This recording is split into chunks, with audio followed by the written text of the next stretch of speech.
Hello and welcome. Thanks for joining us for today's Yaris Technologies Executive Briefing Session, Arnie, the Future of Motor Claims Management. My name is Scott Ebery and I'll be the host for the webinar today. We've had a great turnout and clearly the topic resonates with many of you and our audience. Before I introduce our expert for today's session, I'd just like to cover off some quick housekeeping duties. The presentation will run for approximately 30 minutes, followed by 15 minutes of Q&A to round off the webinar. If you do have questions, please use the Ask a Question box at the bottom left of your screen.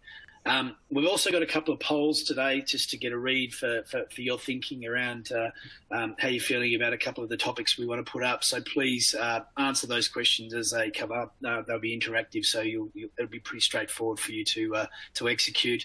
And it goes without saying, but if you do need to leave for any reason early, please don't worry, as we'll forward a recording this session for your review. So without further ado, I'd like to welcome Danni Robson, who's our expert head of product for Arnie from Yaris Technologies. Danni's been described as a born inquisitive, brimming with curiosity and a need to open the mind of others. Danni leads an innovative insure tech team at Yaris Technologies as head of product for Arnie Motor Claims Management. Danni's education in business, insurance, product and leadership has enabled experiences in various industries from insurance to health, travel, health, adventure tourism, and most recently digital and technology in cloud-based SaaS, a full circle back to insurance. Her passion for leading change through thought, nurturing relationships and bringing diverse minds together to solve some of the most significant challenges meets the dynamic and evolving insurance and insurtech industries. She's excited to participate with veterans and novices in transitioning to a digitised way of working and living whilst holding true to human qualities. So, Danni, welcome. Thank you. Thank you so much for having me. It's my absolute pleasure to come in today and talk about something that I'm incredibly passionate about, which is cars and when things go wrong with cars. Which can happen, obviously, as everyone in the audience knows. So in terms of the topics we're going to cover off today, just to go through them quickly, modern claims challenges experienced by Australians. We're going to also review modern integration and technology trends, which systems are now capable of delivering, insurer assessor customer strategies for streamlining processes, simpler and more efficient and more cost-effective process, and what's achievable with modern solutions, and the strategies at the end for managing all aspects of motor claims. So, Danni, can you talk us through your experience in the industry and take over from here? I would love to. So I really have had my finger in every single segment of the pie across insurance in what has been somewhat of a short and fruitful career so far. I started my early career in insurance actually as an underwriter, which I particularly loved because my dad has also been in insurance his entire working life. And throughout school, I used to tell everyone, all of my friends, that my dad was an undertaker until I actually realized what an underwriter is. From an underwriting point of view, which was that traditional kind of product and pricing, looking at your underwriting Bible that physically sat on your desk, it has evolved and changed quite significantly over the last 10 to 12 years, even as I've seen it before my eyes. I was able to work through a number of pretty big system projects by introducing new technology across the insurance value chain, from a quoting, policy management, client management, adjustments and renewals sector. So I had to, really understand the nitty-gritty of every aspect of the insurance value chain very early on in my career, which eventually just evolved into other projects in really niche components of the insurance sector as well. Like any good young whippersnapper, I did have my quarter-life crisis where I ducked off to Canada for a couple of years and had that real YOLO moment. I was able to work in the adventure tourism sector. I worked in health and fitness, wellness, and I have worked across various different industries, which you would assume would be vastly different to insurance. But the beauty of what I've learned throughout these different industries is that a lot of them are transferable skills, real life experiences, and commercial acumen that you can actually apply everywhere, not just in the financial services, but literally in health and fitness and in a gym if you really want to.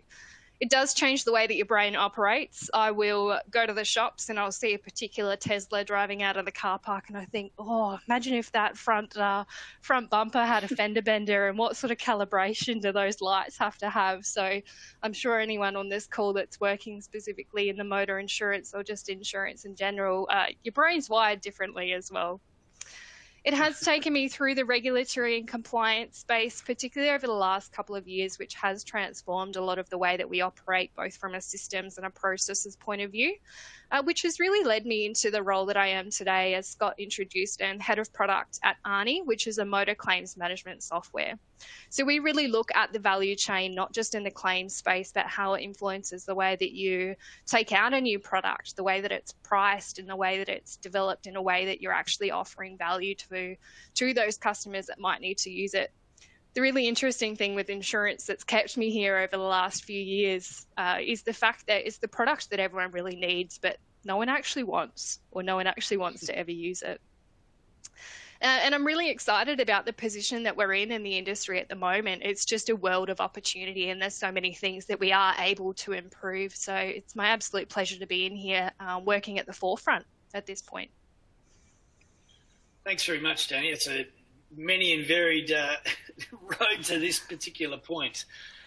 Can you share some of the challenges you're seeing in the claims industry and how these challenges are impacting everyone involved in the process? Absolutely, and I'd love to introduce you to my Brady Bunch friends here. These are a couple of my colleagues across at Yaris Technologies, and rather than copying some random pictures from Google, I thought it was very sweet to introduce their faces here. So I've actually broken this up into different perspectives across the industry. For the purpose of this, we're having a look at the insurer or the insurance provider, the assessors, and specifically motor assessors in this space, any repairers, and that includes, specialist repairers. I mentioned calibration earlier.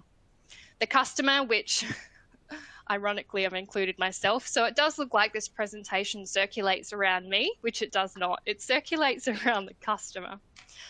The service providers, and that could be anything from a tow company, from a hire car provider, and all of those different players that you think of from start to finish of a motor claim. Now, third parties could be a third-party insurer, a third-party claimant, could be a broker, an intermediary. It's really a catch-all for those others throughout the life cycle there.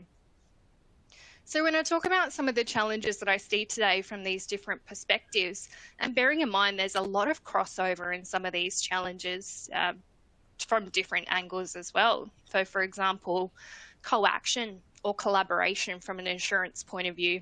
As you can see, even simply on this slide, there are many different people involved from a claim from start to finish, and the customer may not even be aware of that or need to be aware of it behind the scenes.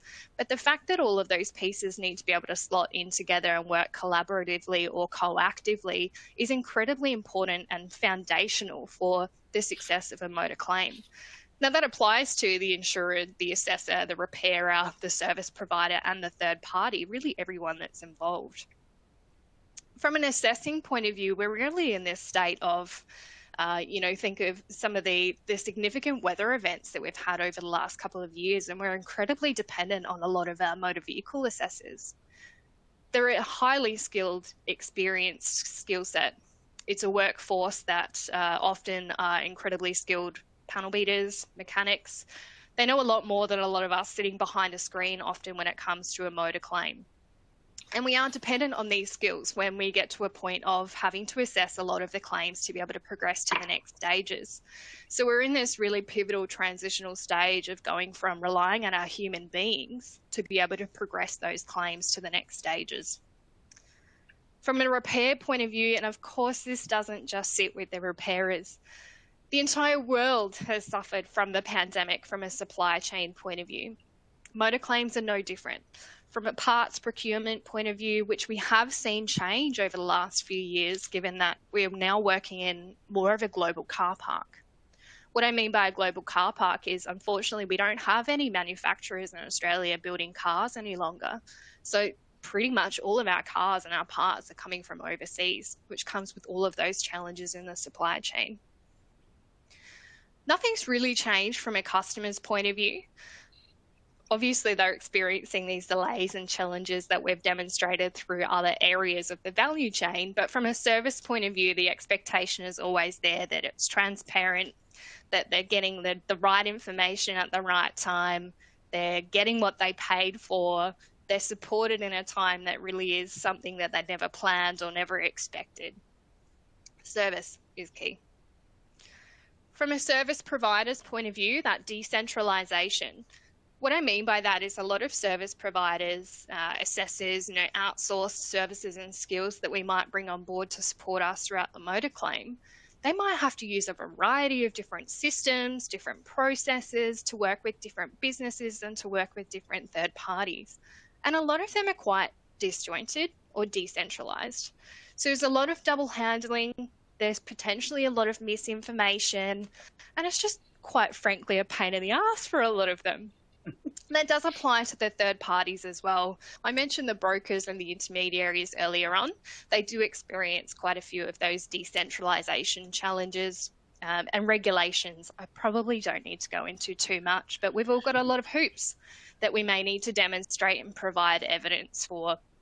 Of course, that goes back to the fact that the customer, we're intending to give them the best service possible in their best interest. And then I guess as an industry as a whole, it's an overwhelming time for some of the technology that we have available at our fingertips. The Internet of Things. We've got so many options that often being able to adopt or select the right one is challenging. But having the right data sets to support some of that technology and something that is a credible, trusted benchmark for people to be able to confidently apply to their processes and decision making as well. These are just some of the challenges that I've experienced over the years and I see predominantly today.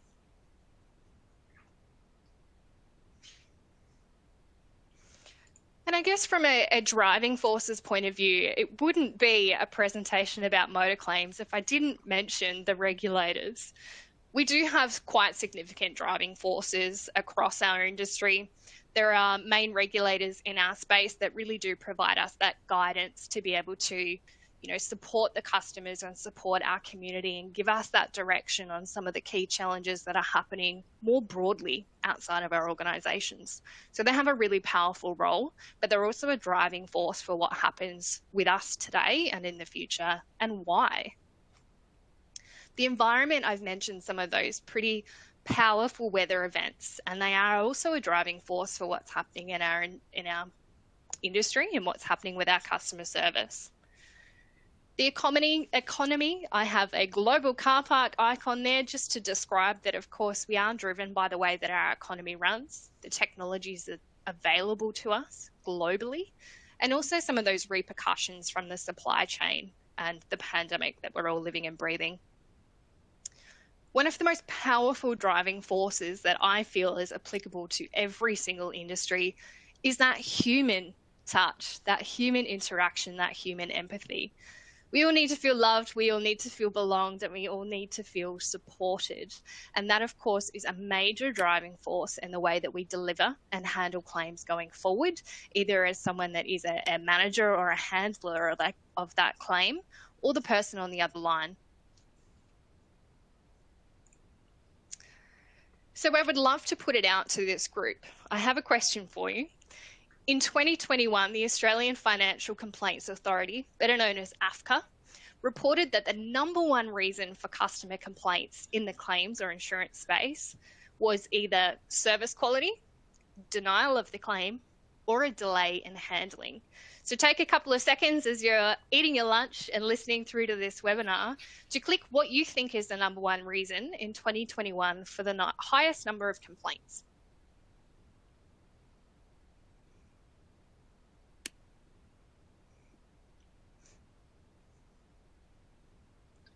Before it comes up, Danni, what are you expecting it to be? I would be cheating because I know the answer. I am expecting that people probably believe that the most frustration would come from the denial of a claim. People are obviously wanting to gain or get back in the same financial position that they were. So if their claim is denied, then they're at a loss. So I would expect that people think it would be the most frustrating to have a denied claim. Okay. Interesting.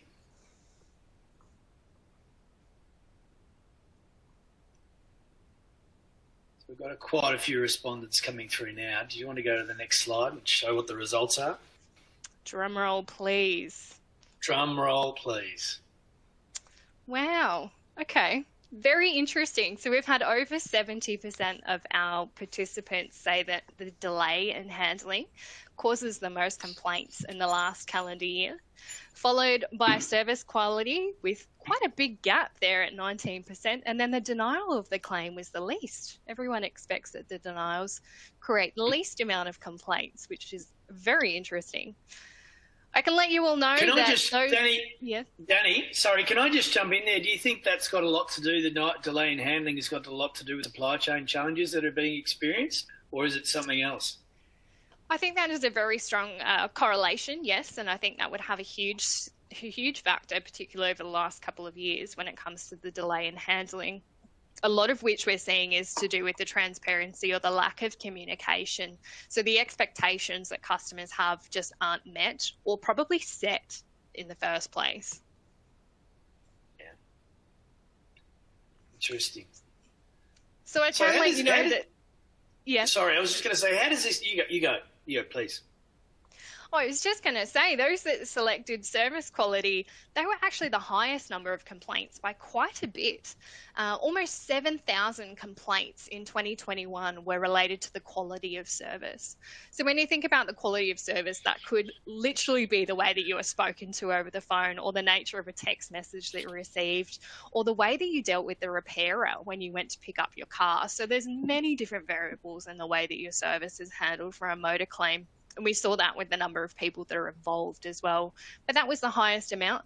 The next one there was actually the delays, around 4,500 complaints.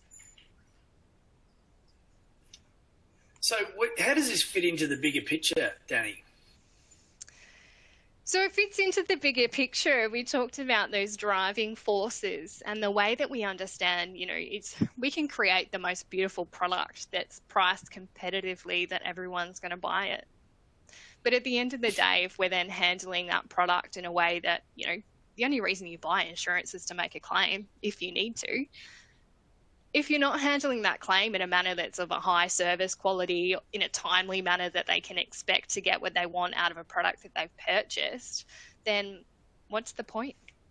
So the customers really are those that are telling the story at the end of the day about how well we're doing what we should be doing. Excellent.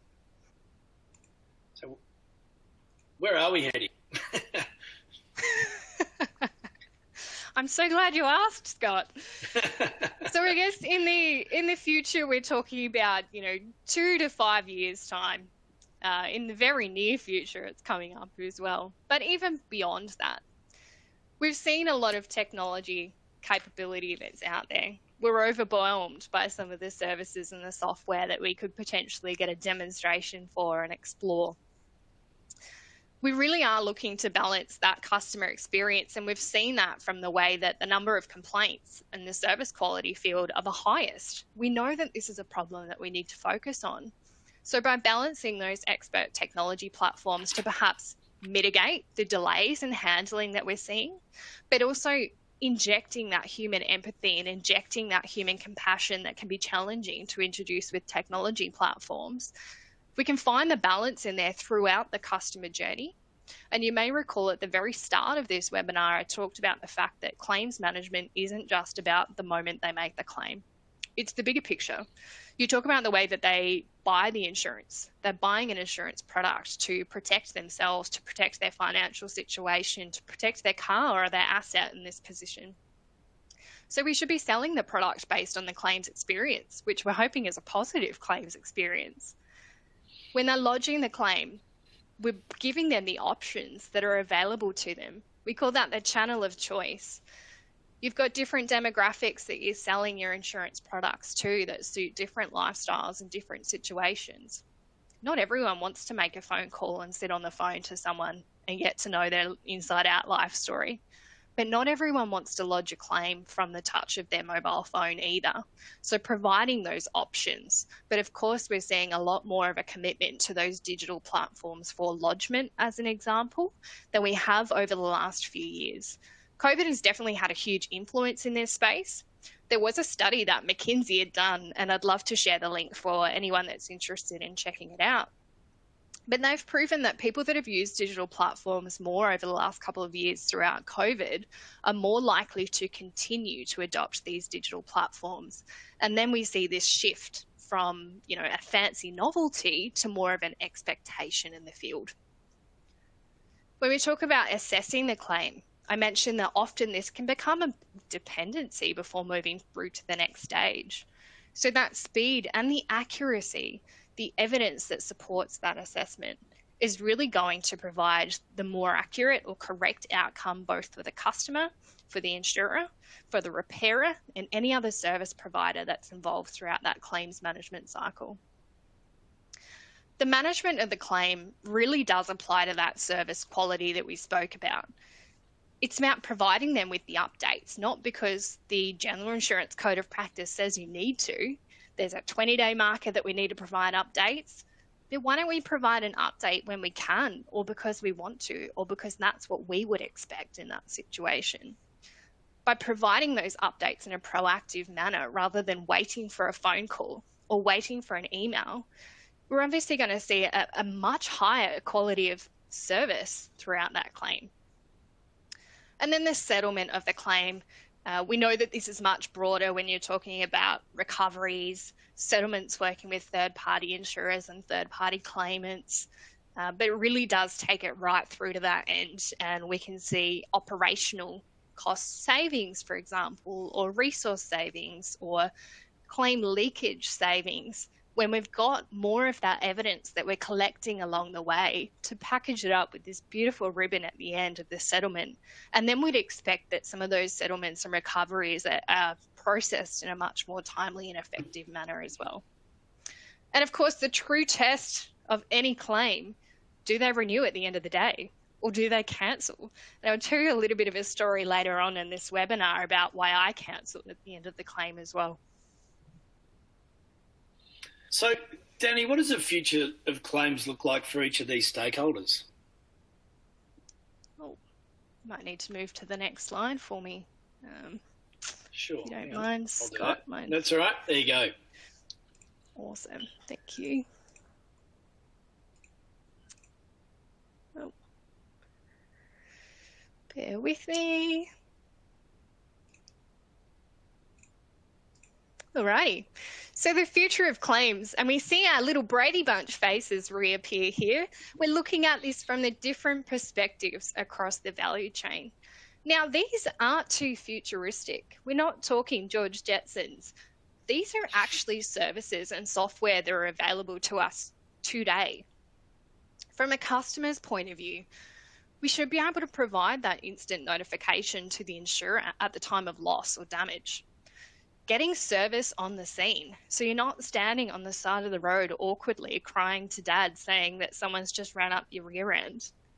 You're getting real life support. Someone from the insurance company actually cares about you and they want to hear that you're okay, and if there's anything that they can do to make this a little bit more of a less painful experience.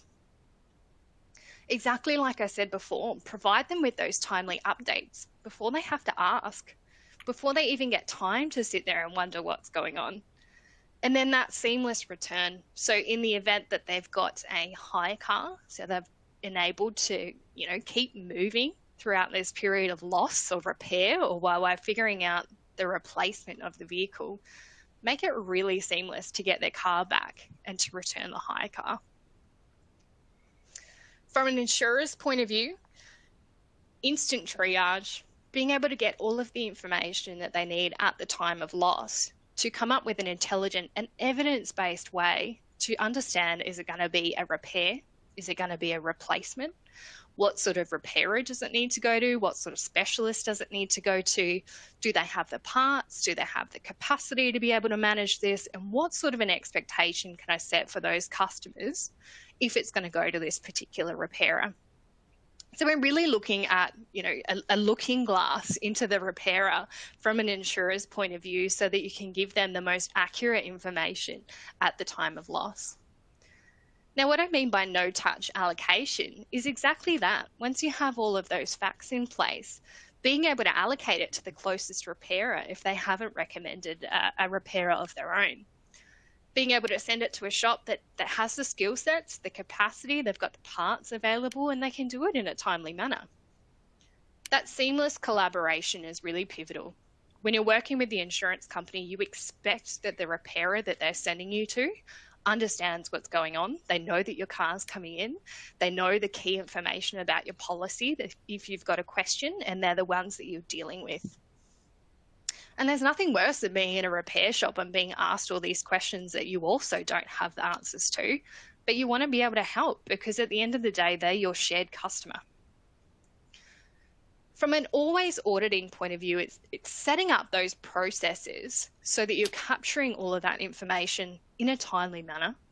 You're getting rid of a lot of the administration that you might need to take away at the end of the day or prepare at your desktop. You're capturing images retrospectively, or you're preparing reports retrospectively. If we're capturing that information that we may likely need from an auditing point of view, we're proactively preparing a lot of that evidence and providing it to the customer or to the third party or to those service providers. And it's all transparent, it's all centralized, it's all in one place, and they are the facts. This is, of course, going to open up a lot of space for scalability. It means that when a significant weather, touch wood, a significant weather event comes, we have that capability both technologically and human resource based to be able to scale and manage those events and not have to change a lot of those expectations from a time and a service point of view. Oh, I've just noticed a little typo on the repair box. Bonus points if anyone else does. Instant notifications. If you've got those relationships with your repairers from an insurer's point of view, there's absolutely no reason why you can't give them a heads up. Hey, we've got this car coming to you in the next couple of days. There's a tow company booked. It's got this damage. These are the images. These are what we know about it. This is all the information that we have. You're giving them that heads up to understand from a capacity point of view. They can plan their operations. They can plan their supply chain and their inventory. So that would lead to more accurate supply, more accurate inventory management, simpler processes. We don't want them to have to use multiple systems to get the job done or to update the insurer or to update the end customer. By centralizing all of these, they're clicking the button once and it's letting everyone know at the same time, which is of course going to lead to less administration. Exactly the same for service providers. Tow companies hire cars. When you've got these relationships with the service providers, they also get the real-time bookings or the real-time updates. From a customer's point of view, it's seamless. They think they're working with the insurance company and all of their connected service providers. It's not working with 3 different businesses for one claim. And that could look like as simple as automated billing. If a service is completed, a hire car is done, the hire car is returned, that billing is totally automated off to the insurer. It meets the expectation of the claim at the start. And again, it's no touch for those insurers to have to approve, validate, pay, and send it off. Third parties, they should be treated exactly the same as our own customers. We really want to get in there first. We want to make sure that if their car is damaged and our insured was at fault, we want to get in touch with them and make sure that they've got something to keep them going. If they're going to go and organise a car, we want to be the first to organise a hire car for them. If their car needs to be towed, we want to be the first to provide that service to them. We also don't want them having to call us and ask for an update. We want to update before they have the opportunity to even think about asking. And again, that seamless return, being able to make the entire process end-to-end as seamless as possible. They could potentially be a future customer. And you think about those customers that have had poor service quality, the handling has been delayed, they're not going to be happy and they're very unlikely to renew their policy at the end of the day. They're probably going to go back to the one that handled it fantastically. So that's the future state. Where are we at now? and in terms of the ecosystem and insurance? Absolutely. Look, we have so many options available in terms of the technology, the services. The innovation is unreal. I believe InsurTech Australia last year reported that there's been a growth of over 50% in InsurTech products and services that are out there. So Australia is booming of creative minds that see the problem and they've got solutions to solve them. This one here, you can see on the left-hand side, some of those tools that are available to us are manufacturer databases or even industry standard databases. Now, it gives us that credible benchmark that we talked about. Business intelligence tools, we don't necessarily need to have the BI or the experts in the data and the analysis if we've got the right tools to do a lot of the analysis for us, provide us with those focus points. We don't need to boil the ocean. From an engine point of view, or might keep us going and keep the lights on behind the scenes, there are compliance systems available. They can do all of that mapping and that evidence for us. They can provide us with potential gaps or risk points in our processes that we might not be able to see with our human eyes. And if we can, it might take us a really long time to do that. And the risk between that period of analysis with a human being doing it might simply be a risk that we don't have the appetite for. Likewise with legal management systems or complaints. Again, this has changed quite significantly over the last year or so with regards to the obligations and the way that we need to manage complaints, the evidence that we need to capture and share. There are systems out there that you could simply integrate into your processes so that you're not missing critical steps and you're not missing steps in the customer's service experience. QMS or quote management systems, BMS or body shop management systems. Again, it's bridging that gap between your insurer and your repairer. You might have a solid relationship with your repairers. You might pop out and visit them regularly. But if your technologies aren't talking to one another like the human beings are, you're still going to have these gaps when it comes to that seamless integration with your customers or getting the job done in an effective time manner. And from a brains or an intelligence point of view behind the scenes, a lot of what we're seeing is cloud-based. It means we can be incredibly agile. It means we can be incredibly flexible in the way that we're introducing a lot of this functionality. Gone are the days are a lot of those legacy-based systems that would take us a long time to introduce changes or improvements or fixes or break something further down the chain in our architecture or our ecosystems. Having those structured data sets really allows us to introduce things like AI and automated decision making, those intelligent, which really are just algorithms to make the decision for us, much quicker, much more accurate, and much more consistent than what human beings often will, no matter how much training and support and coaching you give them. Human beings are wild and wonderful things. But cloud-based often gives you that opportunity to be more configurable and more flexible in the way that you're developing those workflows to suit your business as well. Machine learning is something that, you start to see a lot of this artificial intelligence or decision-making coming into play now.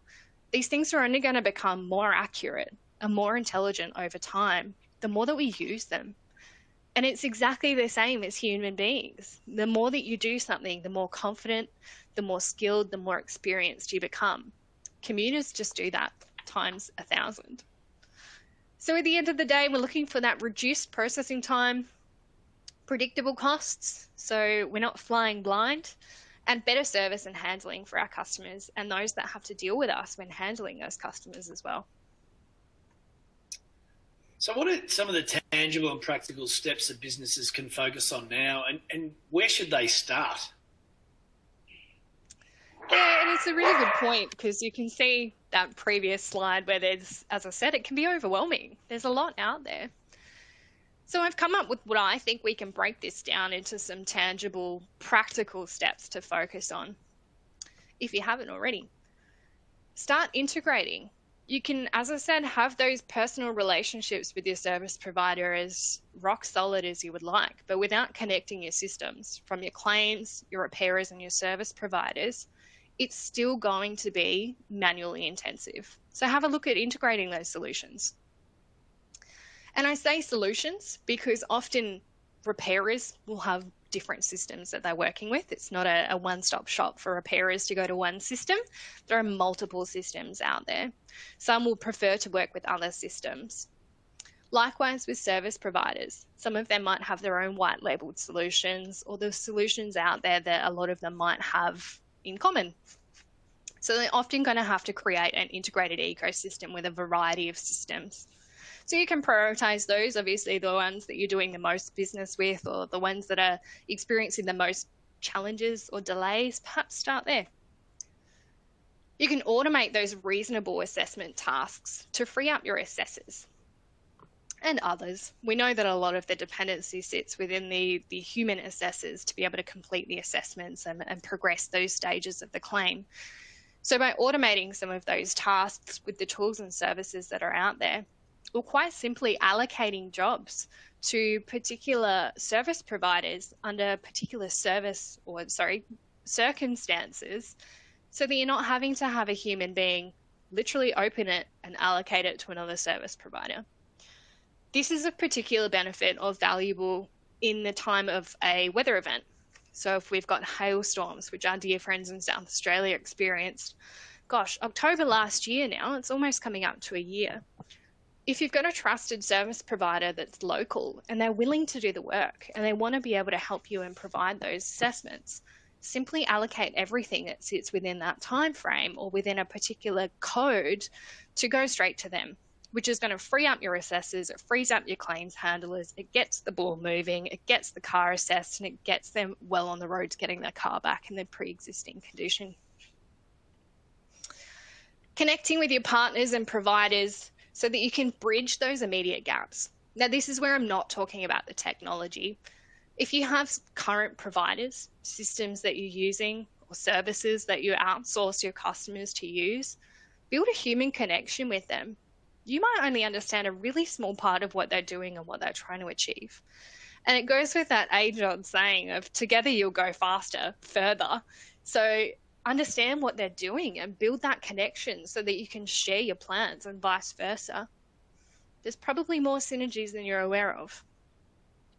Remove those obstacles from a claims point of view when it comes to self-service. Now, there's an example of really simple ways that we can do that. And I keep banging on about providing an update before the customer even has time to think or ask about it. But that's a really powerful one that is the low-hanging fruit, so to speak. Give them a really quick way to see where the status of their claim is. That's exactly the same status they'll get if they make a phone call or send an email. Systemize the way that you're always auditing. If there's particular evidence that you are likely to be asked from the customer, from a third party, from the auditor at the end of the day, which we all love, then collect it. Make it part of your process. Have it available and ready to go. Bring your existing partners into your network. I've written it down twice because it's that important. Free up your processes as much as possible so that you can alleviate those humans that can interact when they really need to. Example is those proactive calls out to customers to make sure after their loss and they've got their hire car and their car is allocated to the repairer. There's often a bit of a black hole for those that are making the claim, and they don't really understand what's happening next or when it might be happening, if their car's a write-off, if their car is a repair. That's when they need that human interaction. That's when they need to hear from someone. And again, don't communicate because you have to. Don't communicate because there's an obligation that you need to meet. Communicate because something has changed that the customer should be aware of, and give them that transparency, that trust, and that support that they need.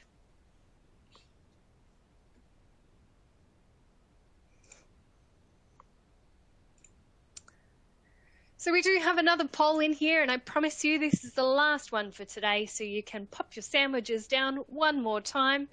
I really want to hear whether you're in a call center environment or a claims environment, This will be of particular interest to you, but I want to know, does human-powered call centers or service centers have a place in your organization in 2027 and beyond?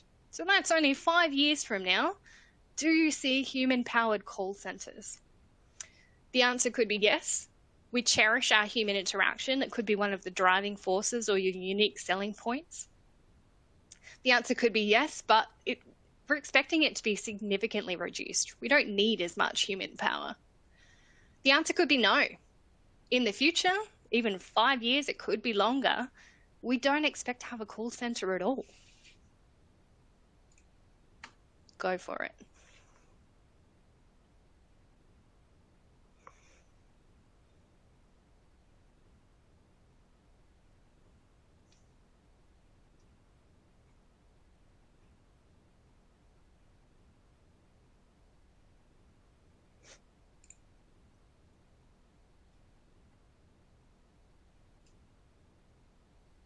Fantastic. We're getting a really good mix here, and over 30% really value that human interaction and don't anticipate any huge changes in the next 5 years.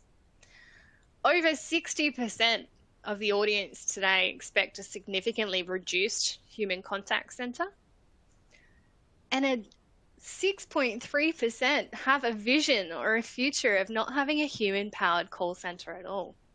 Brilliant. Thank you so much for sharing. We think that in the next few years, there's absolutely space to significantly reduce human interaction.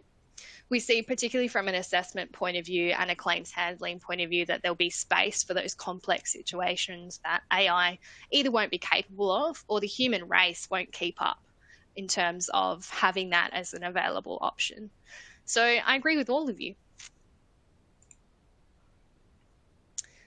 Before we finish up today, I do want to briefly share with you a story of my own. This dear mini countryman was my pride and joy. I'd spent my life savings on her. I absolutely loved her. She had leather seats and she flew like a go-kart. Loved her. I was sandwiched between a semi-trailer and a four-wheel drive behind me.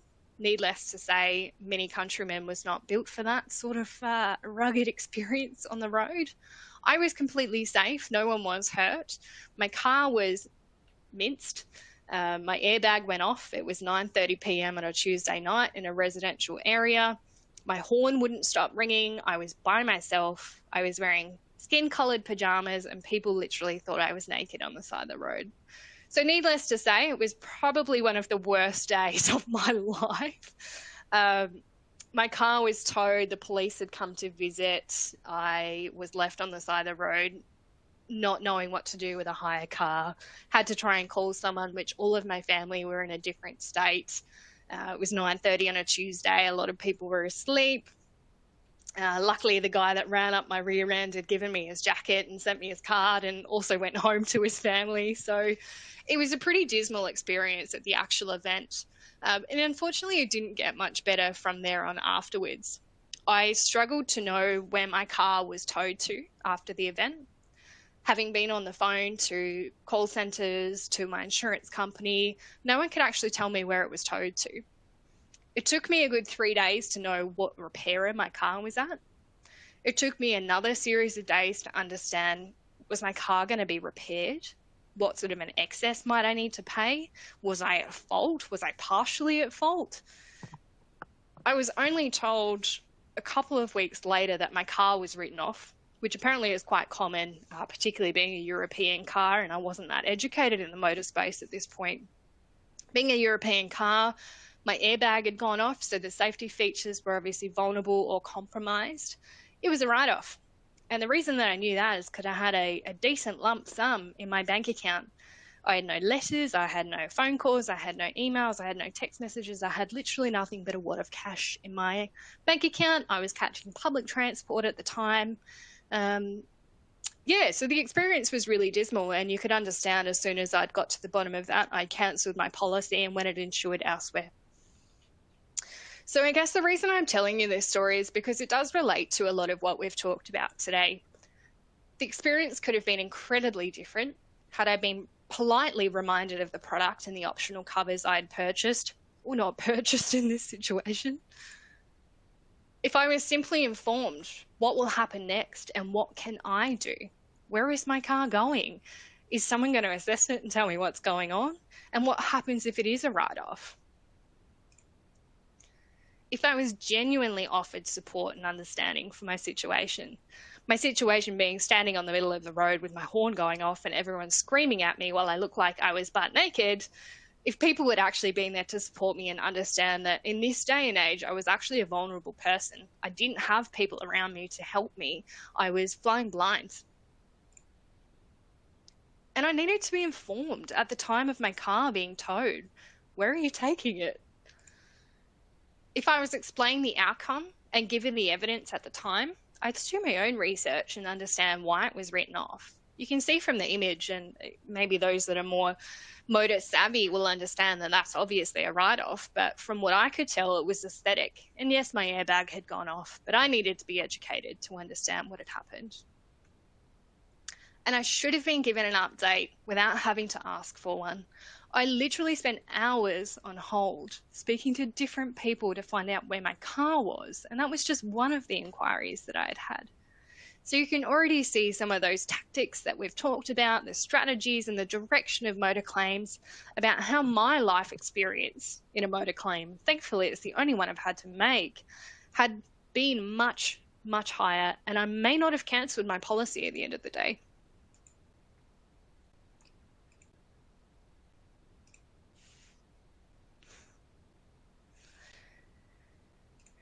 So I guess oh no, it's going to make me click through these again. Sorry, Scott. It's all right. There you go. You're on now. All good.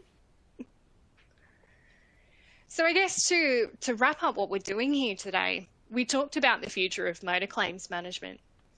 We had a look at some of those challenges by modern Australians. And we say Australians because in some ways we aren't quite unique in the way that we work in this global car park. We have different vehicles available. We have different regulations.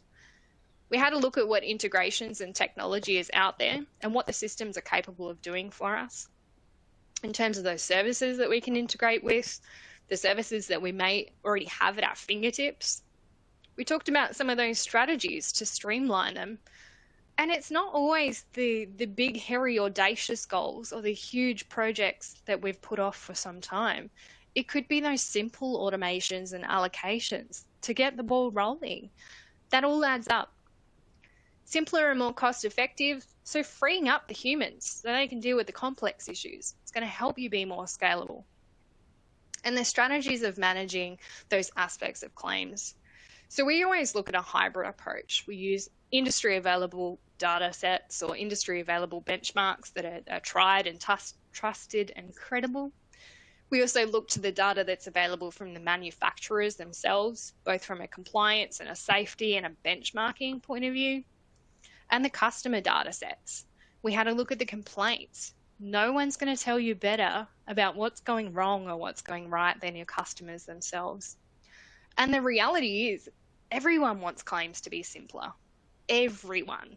Customers, assessors, insurers, service providers, regulators, everyone. Excellent. Well, thank you, Danni, and thanks to the audience. We have gone a little bit over time. We've just got a quick question that's come through from the audience, so we might just take one of these and then we'll have to move on. But what role is AI going to play in the claims management in the future? Is it really going to be useful, or is it just mostly hype? It's such an excellent question because AI is obviously a buzzword for a lot of people that either don't work in the deep technology or the data space, or just think it's some really, high advanced futuristic service that we're just not ready to adopt. And we might not be ready to adopt that because we're worried what it might do for the future of our humans' jobs. We might worry what it means for the future of bias or prejudice decisions in the claim space. It might take away some of that human decision-making power or authority that we might have today. In answer to that question, AI has an incredibly powerful space once we overcome some of those human or political challenges that we're understanding and regulating today, being able to understand and demonstrate or explain in plain language what sort of decisions are being made by that AI. And I'll give you an example of how AI is used today. we go to Woolworths, and now when you put your bananas on the scale at the self-serve checkout, it tells you that there are bananas on the scale because it's looking at the image. That is an example of AI, and it makes our lives so much easier. You're more likely to get the right fruit and not be charged for something that isn't what you've selected. It saves you a couple of clicks, and at the end of the day, you'll get in and out of the checkout much sooner than earlier. So AI has an incredibly powerful space in the way that we can automate, the way that we can streamline, and the way that we can make decisions faster to increase the service and reduce the timely delays. Excellent. Look, thank you very much for the audience. We have got a little bit over time, but I think everyone will agree there's so much content there and so much insight from Danni that it was certainly worthwhile hanging around. So appreciate everyone's attendance. It goes without saying that if you do have any questions, please reach out to us post the session and we'll be able to respond accordingly. Danni, thanks very much for the session. It was fantastic. And once again, for the audience for spending some time with us today. Have a great afternoon. Thank you. You too. Bye.